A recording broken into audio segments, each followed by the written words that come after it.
आयुष्यात प्रत्येक टप्प्यावरती जर सारख्या अडचणी येत असतील ना, तर हा प्रश्न सतावणं साहजिक आहे. मी तुम्हाला प्रॉमिस करतो, व्हिडिओच्या शेवटपर्यंत तुम्हाला असं उत्तर मिळेल की हा प्रश्न पुन्हा कधी सतावणार नाही. एखादा स्ट्रॉंग बॅट्समन जर असेल तुमच्या समोर, तर त्याला काय आपण लेचापेच्या बॉलर पाठवतो का बॉलिंग करायला? चांगल्या बॅट्समनचाच शक्य तेवढा अवघड सराव घेऊन त्याला ऍक्च्युअल मॅच साठी तयार केलं जातं.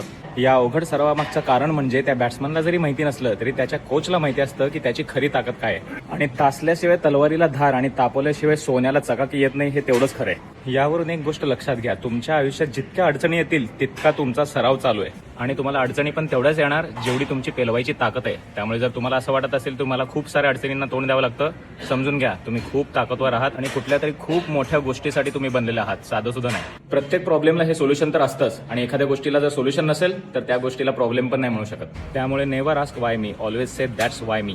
मी हे चॅलेंज उचलू शकतो म्हणूनच मला ते मिळालेलं आहे. जितकं मोठं चॅलेंज तितका स्ट्रॉंग प्रयत्न आणि तितकंच मोठं यश. You are the warrior of your own battle field and you can win every war. त्यामुळे येणाऱ्या प्रॉब्लेम्समुळे स्वतःला कम नशिबी न समजता नशीबवान समजा आणि तयार व्हा पुढे येणाऱ्या बेस्ट आयुष्यासाठी. हा मेसेज तुमच्या सर्व ताकदवार नशीबवान मित्रमैत्रिणींना पाठवा आणि त्यांना त्यांच्या ताकदीची खरी ओळख करून द्या. धन्यवाद.